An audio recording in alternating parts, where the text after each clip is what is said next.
안녕하세요. 머니시크릿입니다. 미국 조지아주에서 발생한 한국 근로자 구금 사태. LG에너지 솔루션과 협력사 직원들이 한 달간의 공갈을 마치고 드디어 복귀했습니다. 하지만 단순히 복귀했다는 말 한마디로 모든 게 끝난 건 아닙니다. 이번 사태 이후 현지 분위기는 여전히 싸늘하고 공장 정상화까지는 넘어야 할 산이 많습니다. 일부 사건의 시작. 모든 일은 지난 9월 초 현대차그룹과 LG에너지 솔루션의 배터리 합작 공장에서 벌어졌습니다. 이민 당국이 공사 현장을 급습해 한국인 근로자 수십 명을 체포 구금한 겁니다. 이들은 대부분 단기 출장 형태로 현지에 파견된 설비업체 소속 기술자들이었습니다.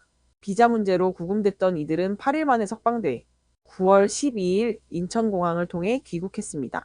하지만 그들의 마음속엔 깊은 불안이 남았습니다. 2부 복귀의 시작, 그러나 냉랭한 현장. 10월 13일 LG에너지 솔루션은 미국 현장 복귀를 위한 인력 모집에 나섰습니다. 회사 측은 희망자 중심으로 미국 출장을 진행하겠다고 밝혔지만 문제는 지원자가 거의 없다는 것입니다. 경남 창원의 한 협력사는 가겠다는 사람이 한 명도 없다며 결국 사다리 게임으로 파견 대상을 정하고 있다고 전했습니다. 그만큼 조지아 사태의 심리적 여파가 크다는 겁니다. 3부 비자 해결, 그러나 남은 불신. 지난달 30일 한미 양국은 단기 상용비 자비와 전자여행허가 ESTA 비자 소지자에게 공장 장비 설치를 허용하기로 합의했습니다. 표면적으로는 문제가 해결된 것처럼 보이지만 현지에서는 여전히 불안감이 큽니다.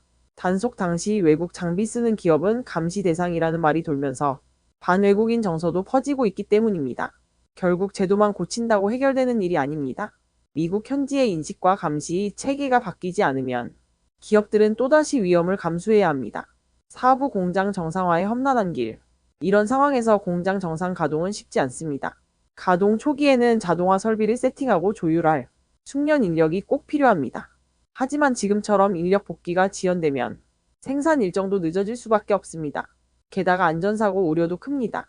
미국 월스트리트 저널은 조지아 HL-GA 현장이 이미 사고가 잦은 곳이라며 2022년 공사 시작 이후 노동자 3명이 사망했다고 보도했습니다.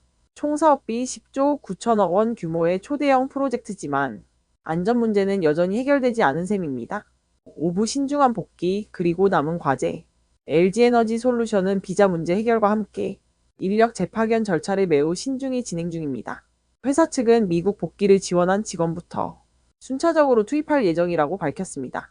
또한 비일 비자를 중심으로 출장 인력을 구성하고 법률 자문팀 강화, 입국 지원 절차 보완, 출장자의 업무 정당성 입증 서류 상시 배용, 현장 대응 책임자 지정 등 이중 안전망을 구축하고 있습니다. 하지만 이번 사건은 단순한 행정 실수가 아니라 한국 기업의 글로벌 리스크 관리 문제를 드러낸 경고음입니다. 앞으로 LG에너지 솔루션이 어떻게 신뢰를 회복하고 안전하고 지속 가능한 글로벌 운영 체계를 다시 세울 수 있을지 그들의 행보에 관심이 쏠리고 있습니다.